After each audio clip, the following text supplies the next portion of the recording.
In the Rialto Unified School District, part of our mission states that we will have high expectation for student achievement. Today, on the Bridge Podcast, we welcome the two top students at Carter High School for the class of 2024. Please welcome Carter High School Valedictorian Riley Orlando, Salutatorian Isabella Quinonez Pena, and their principal, Dr. Robin McMillon, to the Bridge Podcast.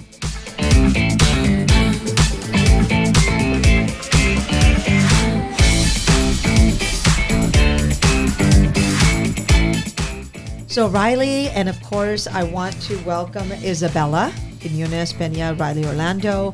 My goodness, valedictorian, salutatorian. First of all, Dr. McMillon, you are so proud, right? Extremely proud of these two individuals. Who are they? Obviously, you know them, but on a personal basis, who are Riley and Isabella? I am so proud this year as principal of Carter High School that I can truly say I know our students who are the salutatorian, the valedictorian of the school site. They are individuals who are actively engaged on campus, part of ASB, and just true students for the whole entire student body. So not just, I'm here for the activity, I'm here for every student, and that means a lot. So I want to go down this list because obviously when you are the top two graduating members of your student body, you're going to have a laundry list of things that you do along with your grades. So Riley, you hold a GPA of 4.79, and Isabella, you're not too far behind with 4.76. Tell me some of the schools that are looking higher ed. Stanford, I'm sure, is one of them, or... So right now, I'm still kind of in the process of choosing with like the financial aid and everything kind of being slow this year. But right now, I'd say among my top three would be University of Notre Dame, USC, and probably UCLA. Excellent. So those are your three. Yeah. Okay. And what about you, Isabella? My top three were USC, UCLA, and UCI. And UCI. Okay. And so what do you want to major in? What do you want to major in? And what do you want to become? What is your career choice after graduation for after college? So my plan as of now is I would like to study my undergraduate as a biology major. And then after my undergraduate, getting my degree, I'd like to try to become a surgeon. Right now, I'm kind of open to any kind of surgeon, but right now I've been looking at an orthopedic surgeon. Orthopedic. Okay, excellent. And what about you, Isabella? I plan to major in business, and I either plan to start my own business or become like a CEO or manager of a company. Wow. So these are some high aspirations, and I'm sure you guys will both achieve it. So, Dr. McMillon, you have your students here. For the parents, for the families that are watching this podcast, and not everyone can become a valedictorian, salutatorian, because there's a lot of sacrifices to be made. But all of our high schools, all of our 4 high schools in Rialto Unified School District, we also have top scholars. We also have, so tell me some of the criterias for some of the middle school students or elementary school students watching going, I want to do that, I want to be that, because sometimes it's new for them. And so what would you say would be the top criterias to become distinguished scholars at any of our high schools? I want to say that it starts in the very beginning. And when we prepared for our celebration to celebrate our scholars, we were able to go back and look at their information, their records, their achievements as early as elementary school. And so I want to say as early as elementary school, first and second and third grade, they were identified as these top students who were working extremely hard in all of their classes. By the time they got to middle school, again, just working extremely hard and actively engaged on campus as well. So if there was a parent interested, like how do I get my student on the right track, make sure they're engaged in school, make sure they understand what's offered and available for them. And within both of their speeches at our celebration, they mentioned that being connected to your school as one of the things that basically benefited them as part of their celebration as well. And so thank you, Dr. McMillon, and you're doing a tremendous job as principal at Wilhelmina Carter High School. And so what your principal has said is that we're also looking for well-rounded students. And I see that, Isabella, you are involved. And so can you tell me some of the things that you're involved in your campus? Because I think you went to Kodiak Elementary School too, right? Yeah, I went to excellent. Kodiak Elementary School. I'm president of National Honor Society. I'm part of the member of the DSAC, and I'm also ASB vice president. I'm part of Key Club, as well as a bunch of other clubs and outside of school, but like still an extracurricular activity. I'm part of Upward Bound. Excellent. And DSAC, of course, is the District Student Advisory Committee. Yes. Excellent. And what about you? So as far as on campus, I share some of like the same involvements that Isabella does. I'm in National Honor Society. I'm also in ASB as the Commissioner of Technology. We've both been in it for 4 years. And then there's more to it. I know there's a laundry list of Yeah, Absolutely. I'm blanking right here, but The Alpha Scholar Program. yes, the Alpha Scholars Program. I've been in that for 4 Mentorship years as well. program. Mentorship program. ASB Commissioner of Technology. French Club member. Say something in French. I can't. We. Oui. There you go. Oui. That's perfect. And so you're, both of you are doing a lot, but you find time to get those grades up. What do you feel, or how do you feel that you discipline yourself for that? What do you do? What do you give up? Because as your principal, Dr. McMillon, said, there is a little bit of a sacrifice, right? You have to be well-rounded, but it starts early. You don't just one day become you don't wake up as a senior and say, I'm going to be a valedictorian. It starts from middle school and some support from elementary, support from parents. So what is it that distinguishes you? What do you think you have to do that you would tell a scholar watching you right now, this is what I did to get to this level? Any one of you? Okay, so ever since middle school, I like having like a list of what I want to get done, and that like in order to finish the list, I know it's going to involve me giving up a lot of my free time, because while I'm in extracurricular activities, I do still have to put school and my grades as my number one priority. So I always like prioritize making a list and doing like what I have to get done, especially when it came to like subjects and my grades. And what about you, Riley? So I would agree with Dr. McMillon with the idea that it kind of starts early. I think you need to kind of have that mentality like in your head from like elementary school, middle school, that you want to be a scholar, and you need to like put forth the effort and the time. You need to make some sacrifices, in like if your friends wanted to go out one night and you have homework, you need to stay disciplined and still just do your homework. You need to balance your life in school and out of school, and you need to make sure that you're not giving up too much time outside of school when you should be like focused on school. So I want to share a little secret, because I believe it was last month that Principal McMillon, Dr. McMillon, invited some key people from the district office, some staff members in the district office, to join her for a surprise. So Dr. McMillon, do you want to share that surprise that you had for these two? So this year, knowing that I personally knew the students because they were part of ASB and everything else, we actually reached out to our superintendent's cabinet, and we had individuals from the superintendent's cabinet who came and showed up for our students, and we had teachers. Their whole entire class showed up, and we also had our band to recognize them as they walked in. I think they knew what was going on, but they little bit. They played the role, and they made me feel good about it. So I'm thankful, very thankful. But one of the things I would like to say is these two students, they support one another. They support their classmates. When one rises, they all rise together. And that's not always seen within our all students, but just the note that they're looking to support one another. Your success is my success. Your success, my success is all of our success. And I just want to say thank you for being just phenomenal students with that. Well, that's so wonderful. That's great. Thank you so much for sharing that. That's great words of wisdom. So what do you two do on your spare time, like fun time? Do you listen to music? Do you have hobbies? You smile a lot. So mostly this year, I've kind of involved myself more with trying to work and make some money. So I've been working with one of my friends. He started a detailing business, like car detailing, and so I've been helping him a lot with that. In Rialto? Yes, Okay. we do around like the Inland Empire area. Well, Sometimes give we'll us go a a little bit shameless out. plug. We might get our cars detailed. Get a little discount, It's- 5% for Rialto Unified School District. Possibly, but yeah, I've been working with him, and then his parents also own a restaurant, and they cater like events and parties sometimes. So whenever I get the chance, like on a weekend, I'll like go and help him out. and try to make some like little bit of extra cash. What's the detail company called? It's called Torres Automotive Detailing. Okay. You can find it at torresautomotivedetailing.com. Oh, there you go.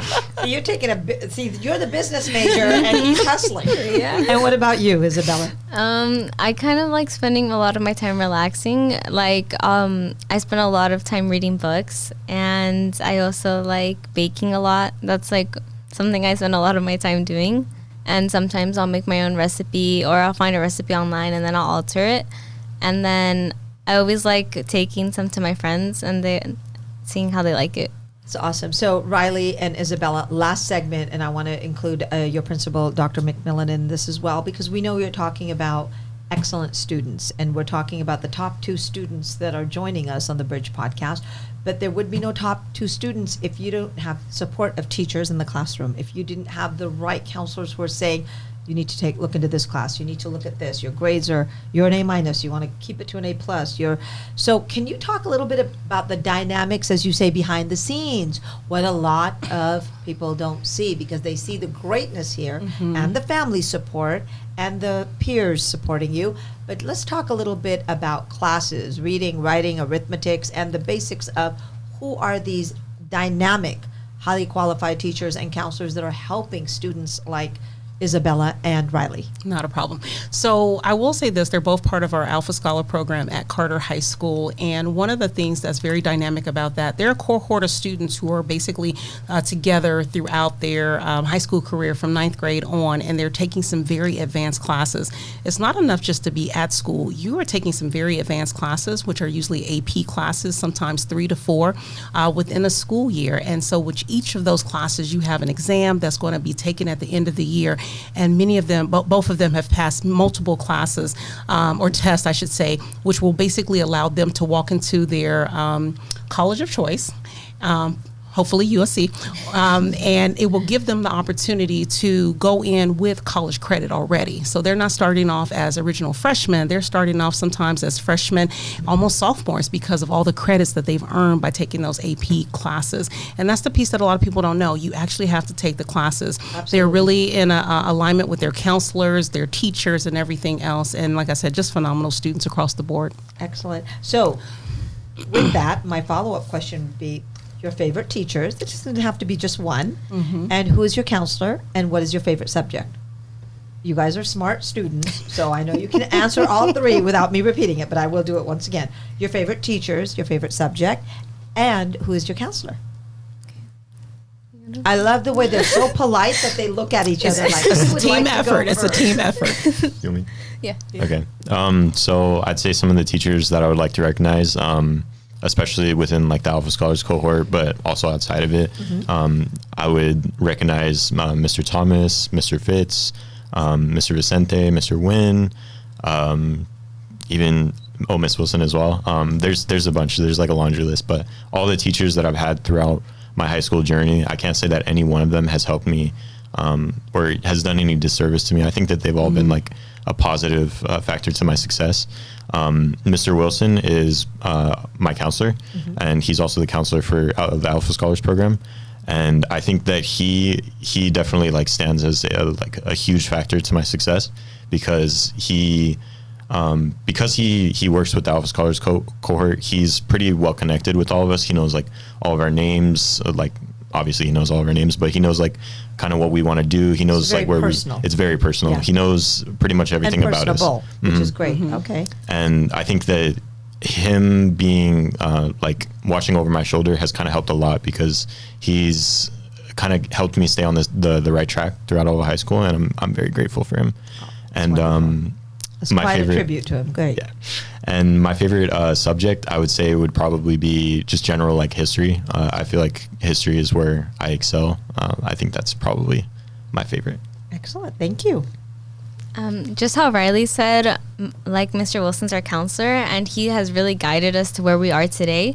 And like even now, after I got into all of my colleges, I still go and ask him like for financial help and like advice, and I seek comfort in like knowing that someone's always there to help me, and that there's always someone to guide me when I need help. And I would say my favorite subject is either social science or it would be math. And some of my favorite teachers are like Riley said, can I have some of the same few ones? Right. Yeah, Miss Wilson, Mr. Wynn, Mr. Fitz, and Mr. Vicente, of course, because I'm his TA, and then Miss Stewart. And Miss Stewart? Yeah, Miss Stewart. Excellent. And you're giving out some great names of, obviously we have so many teachers in the Rialto Unified School District, and Carter High School has some great teachers, and you've credited them, and that's important. What about family life, like your home? Who is your mentor? Who do you look up to in your personal lives? In my personal life, I would say I really look up to my sister. Like, she's always... And her name? My sister's name is Quinonez. She's 22, and like ever since I was little, like she was like my second mom, and she would like guide me through everything, and like she would try to help me with homework, but sometimes even she didn't understand my homework, so it was kind of difficult. But like ever since she got her license, she drove me everywhere, which is why I kind of delay it, because I like spending time with her. Aww. And it's like the only time we get to spend together now, since she's busy, since she works at a clinic now as a medical assistant. And I always really look up to her, and she's like who I want to make proud in life. Oh, that's so sweet. And you know what? You have the most beautiful, bright smile when you're talking about her, right? Like Dr. McMillon has when she's talking about Carter. Big smiles. What about you? So for me, I wouldn't say one over the other, but I think the two, if I could just bundle them, my parents are... And their names? My parents, Blake and Megan Orlando. I think that they're the biggest factor to my success, because like even from an early age, when I was in like elementary school, it would be like the things that I hated at the time, but now I look back on and I think like those were like crucial to me being where I am today, like making me read like an hour a night, and like checking over my homework, making sure that everything's done, and they've like taught me everything and kind of reinforced my learning.